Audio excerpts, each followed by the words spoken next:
अस्सलाम वालेकुम। Welcome back to my channel. I hope कि आप बिल्कुल ठीक होंगे और अल्हम्दुलिल्लाह से हम भी बिल्कुल ठीक ठाक हैं। और आज का जो मेरा व्लॉग है वो है रमज़ान प्रिपरेशन के बारे में और पूरे मंथ के लिए जो प्रिपरेशन होती हैं। तो ये व्लॉग जो है आपको यकीनन रमज़ान में ही पहले दूसरे रोज़े में ही देखने को मिलेगा, क्योंकि मैं जो रमज़ान की प्रिपरेशन करती हूँ वो 1 या 2 दिन पहले ही करती हूँ। तो यहाँ पर सबसे पहले तो मैं पराठा बनाने की तैयारी कर रही हूँ, जो हम फ्रीज़ कर लेते हैं पराठे बनाकर। तो उसके लिए मैंने 2 कप मैदा ले लिया था, जो आम हमें मैदा मिलता है उसको छान लिया था, और 2 कप ही मैंने उसके अंदर जो आम हमारा चक्की वाला आटा होता है वो मिक्स कर लिया। इन दोनों चीज़ों को मैंने अच्छे तरीके से मिक्स कर लिया और अब इसके अंदर मैंने 1 टेबल स्पून जो है वो सूजी ऐड की है और हाफ़ टेबल स्पून जो है वो मैंने नमक का ऐड किया और 3 टेबल स्पून मैंने इसमें तकरीबन कुकिंग ऑयल के ऐड किए हैं। तो ये पराठे जो हैं बिल्कुल ऐसे ही बनेंगे जैसे हम बाज़ार से रेडीमेड पराठे लेके आते हैं। और 1 टीस्पून मैंने इसमें चीनी मिक्स की है और इन सब चीज़ों को हाथ से अच्छे से हम मसल के अच्छी तरह से मिक्स कर लेंगे। और इसको हमने गूँदना है नीम गर्म दूध और पानी के साथ। यहाँ पर मैंने हाफ़ कप जो है वो नीम गर्म दूध इसमें ऐड कर दिया है, बस हाफ़ कप ही ऐड करना है। और बाकी की अगर हमें ज़रूरत पड़ती है तो फिर हम इसमें नीम गर्म पानी का इस्तेमाल करेंगे और मज़ीद इसमें हम दूध नहीं ऐड करेंगे, बस हाफ़ कप हम इसमें दूध ऐड किया है। और नीम गर्म होना चाहिए पानी भी और दूध भी। और यहाँ पर अब मुझे और ज़्यादा रिक्वायरमेंट थी पानी की, तो मैंने इसमें नीम गर्म फिर पानी ऐड किया है और इसको अच्छे से हम गूँध लेंगे जैसे हम आटा गूँधते हैं। और बड़ी नरम सी इसकी डो जो है वो रेडी हो जाएगी। और यहाँ पर देखिए अब मैं इसको गूँधना स्टार्ट करूँगी और 5 से 10 मिनट हम इसको थोड़ा-थोड़ा सा हल्के से हाथों से गूँधते रहेंगे और नीम गर्म पानी जो है ना वो हम यूज़ करते रहेंगे जहाँ पे भी हमें ज़रूरत होगी। तो इस तरीके से जो पराठे हैं वो बनाकर अगर हम रख लेंगे तो ये होता है कि कभी-कभार आँख नहीं भी जल्दी खुलती, तो बहुत थोड़ा टाइम रह जाता है। तो उस टाइम के लिए ना ये बहुत ही बेस्ट चीज़ रह जाती है। फिर बस इसको निकालो और हल्का-सा ऑयल लगाओ और इसको अच्छे से फ्राई कर लो, बस इतना काम रह जाता है और पराठा हमारा बन के रेडी हो जाता है। और ये बहुत ही मज़े के जो है ना पराठे बनते हैं। बाज़ार से तो हम ले आते हैं लेकिन उससे भी ज़्यादा मज़े के होते हैं। अब यहाँ पर मैंने ये डो जो हमारी रेडी हो गई थी, तो मैंने इसके ऊपर 2 चम्मच ऑयल लगाए हैं और इसको हम हाथों से अच्छे से फैला देंगे। और इसको फिर मैंने आधे घंटे के लिए रेस्ट दे दिया था। इसको कवर करके हम आधे घंटे के लिए रूम टेम्परेचर पे रख देंगे। और अब यहाँ पर मैं पराठे जो है ना वो बनाना स्टार्ट कर रही हूँ। तो यहाँ पर मैंने पेड़ा बना लिया लच्छेदार पराठे का, एक मैंने रेडी करके रख लिया है, दूसरा मैं आपको बताऊँगी कि ये मैंने कैसे बनाया है। तो सबसे पहले तो हम एक पेड़ा ले लेंगे रेगुलर जिस तरह हम रोटी का पेड़ा लेते हैं।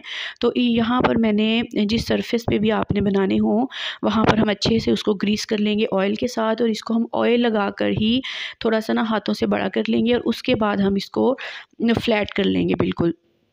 आपने इसमें शेप का बिल्कुल भी कोई ध्यान नहीं रखना, जैसी भी शेप बनती है बस हमने इसको पतला सा बेल लेना है अच्छे से ऑयल लगा के। और इसमें आपने कोशिश यही करनी है कि खुश्क आटा नहीं लगाना, ये लच्छेदार पराठे में खुश्क आटा नहीं लगाते। तो यहाँ पर अब देखिए मैंने इसको पतला सा बेल लिया है। अब मैं छुरी से इसकी बारीक सी स्ट्रिप्स काट लूँगी। कोई भी कटर हो, पिज़्ज़ा कटर हो, जिस चीज़ से भी आप काटना चाहें इसको, आप इस तरीके से इसको काट लें और उसके बाद मैं इसका पेड़ा रेडी कर लूँगी। तो अब हम इन स्ट्रिप्स को एक दूसरे के ऊपर फ़ोल्ड करते जाएँगे, रोल करते जाएँगे और ये एक पेड़े की जो है ना वो फॉर्म में हमारे पास आ जाएगा। तो इसके ऊपर थोड़ा-सा टाइम ज़्यादा लग जाता है, लेकिन ये है कि ये बहुत ही अच्छा मज़े का और क्रिस्पी सा पराठा जो है ना वो बन के रेडी होता है। और ये पराठे जो है ना वो ये मैंने अपने हस्बैंड के लिए बना के रखे हैं, क्योंकि उनको इस तरह के पराठे जो है ना वो बहुत अच्छे लगते हैं। और मैंने सहरी में उनके लिए सहरी के लिए बना के रखे हैं, क्योंकि हमारी रमज़ान की प्रिपरेशन अक्सर इफ्तारी की होती है, लेकिन कुछ ना कुछ सहरी के लिए भी ज़रूर होना चाहिए। तो मैंने एक कोफ्ते बना के फ्रीज़ किए हैं सहरी के लिए और दूसरा मैंने ये पराठे बना कर फ्रीज़ किए हैं। बाकी ये इफ्तारी की भी चीज़ें बनाई हैं।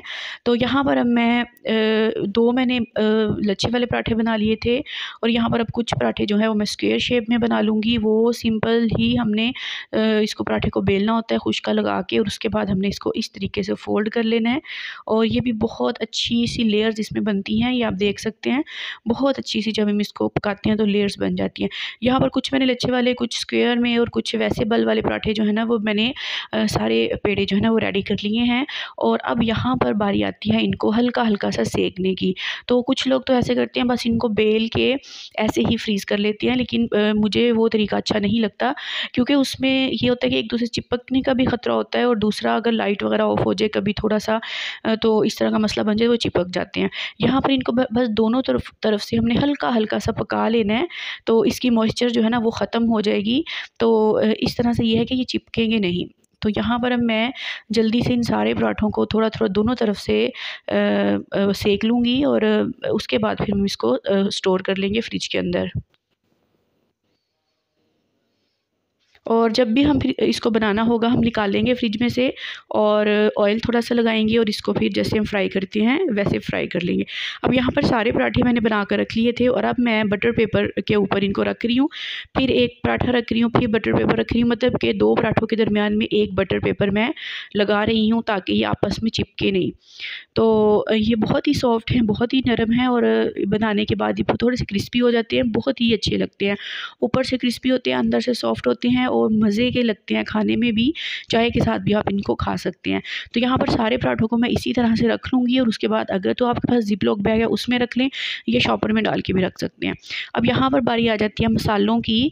तो यहाँ पर मैंने मसाले जो है मंगवाए हुए थे, उनको साफ़ करके रखा हुआ था, और अब इनको मैं पीस लूँगी। यहाँ पर मैंने लिया है ज़ीरा और खुश्क धनिया बराबर मिक़दार में।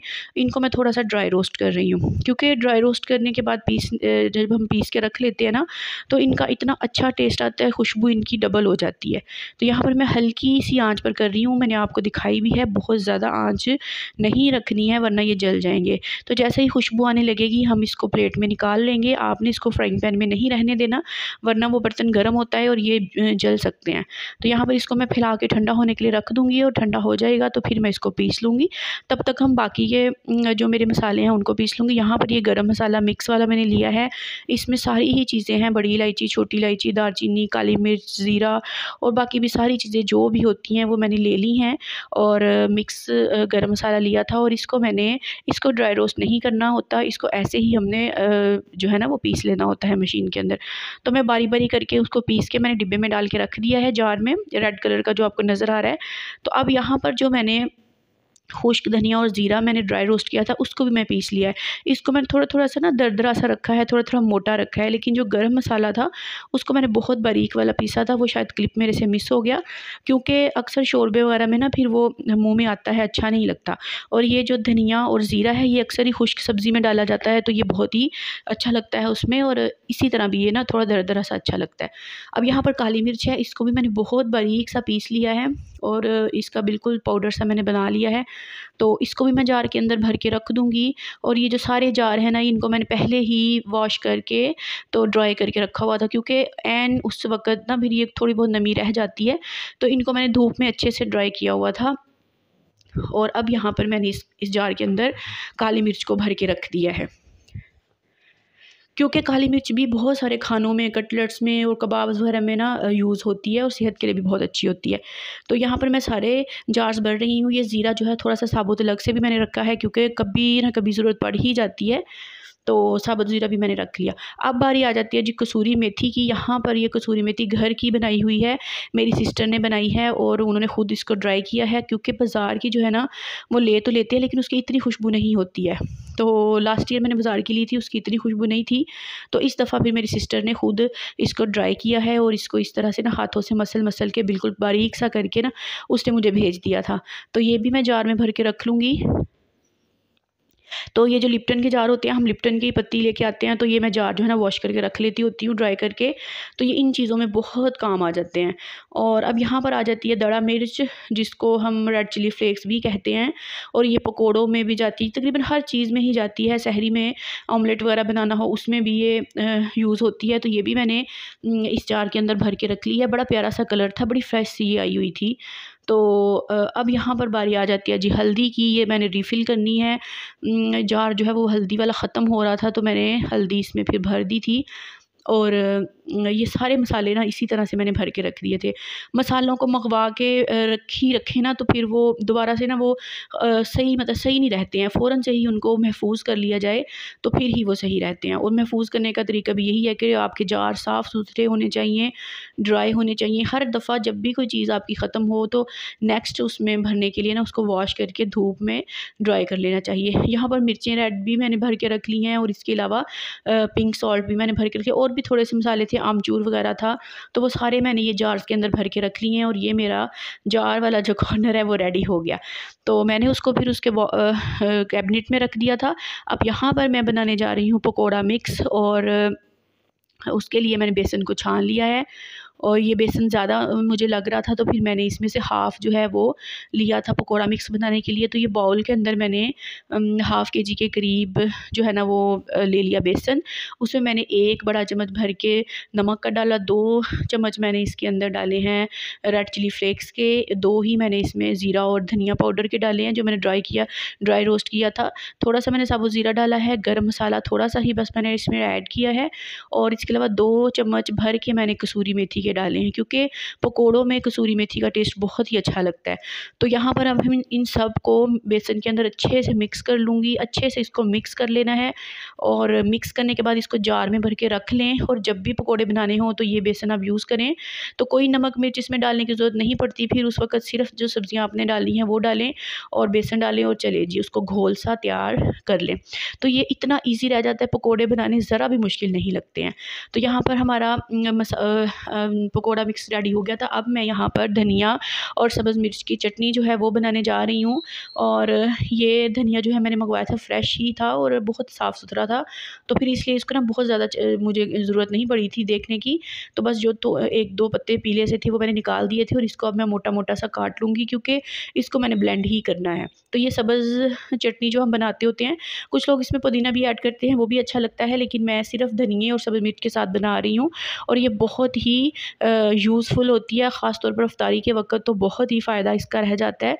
इस तरह मेस नहीं होता और ये सारी चीज़ें पहले से ही बनी हुई हो ना तो आपकी इफ्तारी आधे घंटे में ही बन जाती है।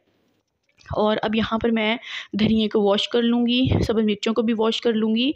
और उसके बाद फिर मैं थोड़ा-सा ब्लेंडर में पानी डालकर और ये सारी चीज़ें डालकर इनको अच्छे से ब्लेंड करके एक पेस्ट सी बना लूँगी। तो पानी जो है वो बहुत ज़्यादा हमने इसमें ऐड नहीं करना होता, बस थोड़ा-सा ही पानी डालें, बाकी ये खुद ही अच्छे से ब्लेंड हो जाती है थोड़ी ही देर में।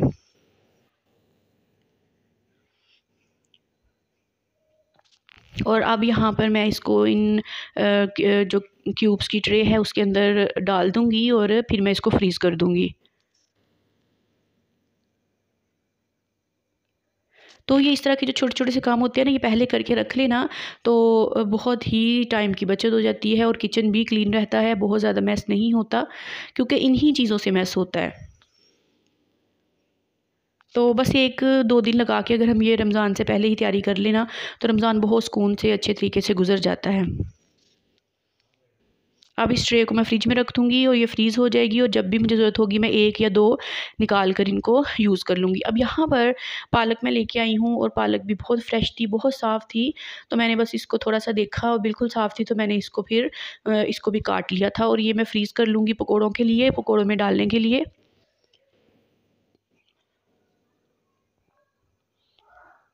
इसको काट के मैं वॉश कर लूँगी और जैसे ही पानी इसका थोड़ा-सा निकल जाएगा तो फिर मैं इसको ना ज़िप-लॉक बैग में डाल के फ्रिज में रख दूँगी। और जब भी फिर पकोड़े बनाने होंगे, अगर तो छोटे ज़िप-लॉक बैग हों वो तो ज़्यादा बेस्ट रह जाती हैं, फिर छोटे-छोटे से पोर्शन बना लें, लेकिन मेरे पास बड़ा ही था तो फिर मैंने सारी एक ही ज़िप-लॉक बैग में डाल ली थी। और कोई मसला नहीं होता, जल्दी से ये टूट जाती है, निकल जाती है। जितनी भी आपको चाहिए हो आप निकाल सकते हैं। तो ज़रा सोचिए अगर हमारे पास सारी चीज़ें पहले से बनी हुई होंगी तो पकोड़े बनाना कितना आसान होगा ना। तो कोई मैस नहीं होता, कोई मसला नहीं होता और वैसे भी इफ्तारी के वक़्त हमारी एनर्जी लेवल भी लो हो रहा होता है, तो फिर जल्दी से ये सारी चीज़ें जो है वो रेडी हो जाती हैं।